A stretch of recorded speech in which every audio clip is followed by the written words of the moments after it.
Hey, good Thursday morning, everyone. Meteorologist Doug Hetty, Weather 2020 video. I hope your Thursday started off pretty good. Couldn't sleep very well, so kind of an early start when I got my big iced Americano, the human being. I think it has 4 espresso shots, maybe 6. I don't know, but should get me going for us today. So what we're going to do, we're going to talk about our big storm system, which is going to be rotating through as we go into Friday and Saturday. We're going to look a little bit long range. We're going to do a couple little weather questions for you today as well. So we're going to jump into it here in just 1 second. Huge shout out to my boy Superior Roofing and Construction, a 4-state premier roofing contractor. They're local to Joplin, Missouri, but they service all of Kansas, Oklahoma, Arkansas, and Missouri. So if you have roofing needs, especially as we get into severe weather season, well, we're in severe weather season, but get deeper into it, make sure you call them. Numbers on the screen. Ask for Cole, Evan, or Carlos. All right, let's jump in. Let's see what's going on across the region for us today. We've had one little tiny system kind of spin by through parts of Oklahoma and Arkansas, producing some scattered showers and thunderstorms over about the past 12 to 18 hours. Here's our next big storm system. It's a big guy. It's moving into the western third of the country, and that's the system that is going to produce showers, thunderstorms, severe weather in the Central Plains, and also tremendous winds as we go through the next couple days. Starting out Thursday, we do have a few showers and thunderstorms. You can see the counterclockwise twist pushing right through Memphis at this point in time. Very small, compact little system. Take a look at this. So this is a weak little upper level wave. Look at the upper level wind. So you see this little ridge rolling into western parts of Kansas, and then you have this upper level wave out across parts of eastern Arkansas and then into the Boot Heel, Missouri. But if we look back, so let's go one cycle back. So remember, I always talk about the cycling weather pattern. So this year it's on a shorter cycle. It's only 41 days. So let's go back 41 days. So let's look at this again. So you can see our upper level wave, southeastern parts of Missouri. Here's that upper level wave a little farther north in January. The main upper level low is right through central parts of Missouri. Let's go back 3 cycles ago. So we're going to go back to November 10th. You can also see this wave a little farther north into parts of Iowa. It kind of varies north or south a little bit just due to the strength of the jet stream at that point in time. That's crazy. So that's cycle 1. Here's cycle 3. Here's cycle 4, which is kind of crazy. But here's our next storm system right on track, moving in right behind it. All right, so severe threat. This is going to be on Friday. And most of the severe threats come from Omaha to Des Moines, and then into Illinois, Missouri, all the way down toward Memphis. But the greatest threat for severe weather, I really think, is going to be from Quincy, Hannibal, Macon, Kurtzville, Rolla, St. Louis, all the way over towards Champaign, Springfield, Illinois, all the way down through the Boot Heel, Missouri. And there is a pretty good tornado threat as we go into Friday evening. Now on Saturday, this will start to shift off toward the south and to the east. So now it kind of moves into the Dixie states. Jackson, Tupelo, over toward Birmingham, even getting up toward Huntsville and Nashville, Tennessee. So a lot to watch as we go through the next couple days. But if you aren't in this severe weather sector, you got to deal with the winds as we go through the next 36, 48 hours. As we go through today, they start to pick up a little bit. We'll have southerly winds kind of gusting 10 to 15, Missouri, Arkansas, but picking up a little bit more once you get into central and western Kansas.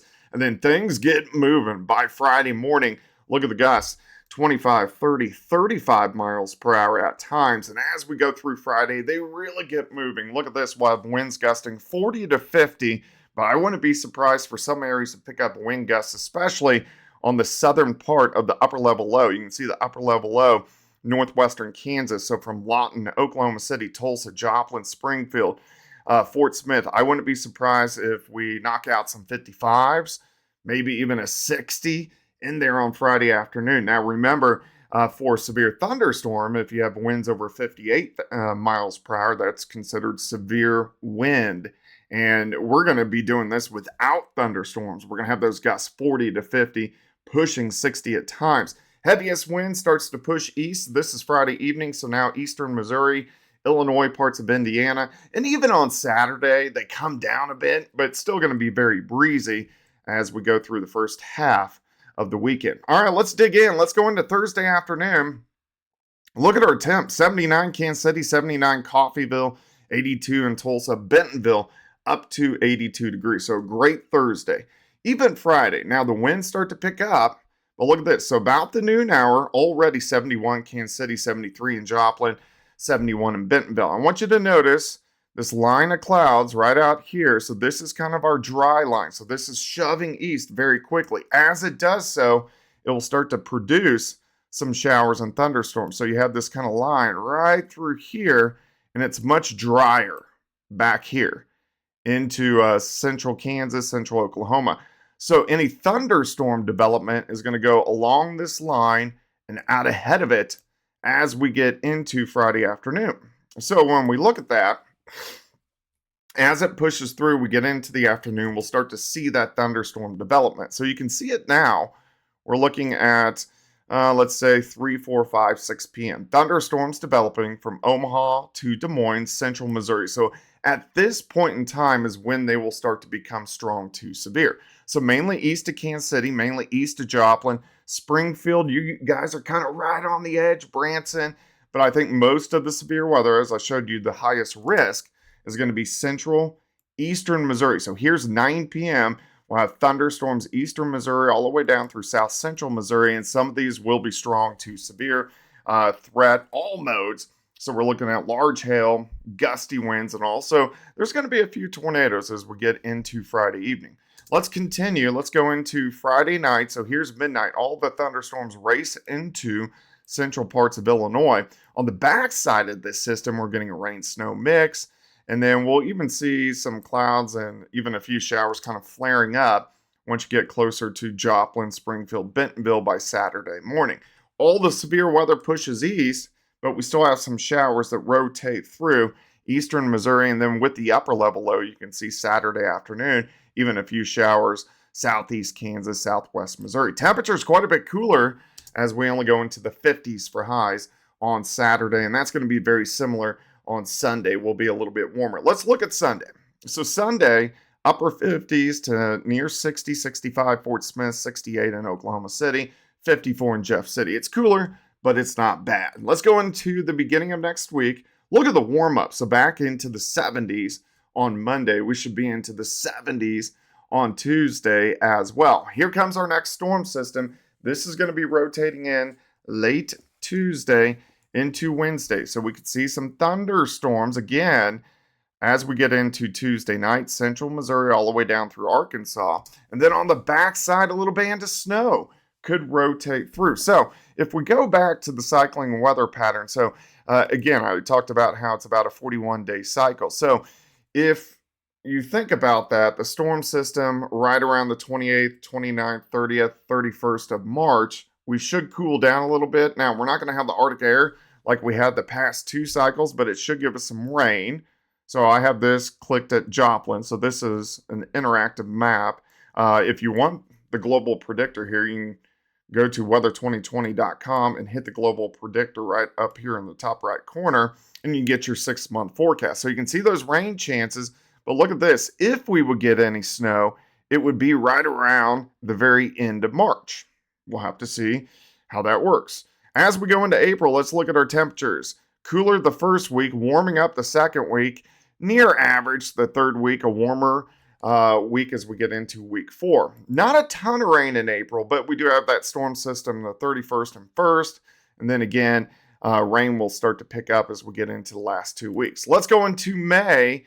Let's look at rain chances. And this is really going to break down our severe weather events. Kind of the 3rd and the 4th of May, 7th through 9th, 11th and 12th.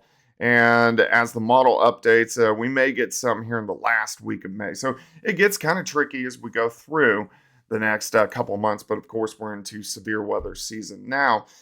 Get ready for the winds. Of course, they're going to be super strong as we go into Friday. Let's see here. Weather questions. I know a lot of people are asking about the drought.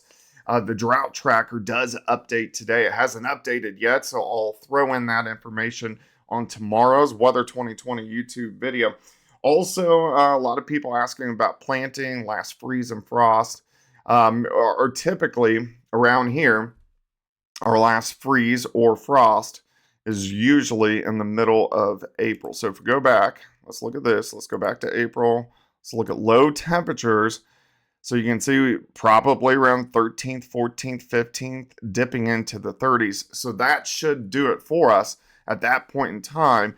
We're safe. We're out of the frost and freeze. So I know that's still a little ways down the road, but that is typically right about the time that we get our last freeze and frost. I will start to dig into the summer months as well as we go through the next couple weeks. I'm still trying to work on severe weather, and then we'll figure out drought situation for the summer, and also is it going to be hot? Is it going to be humid? What we're going to see. So any questions, comments, leave it in the comment section below.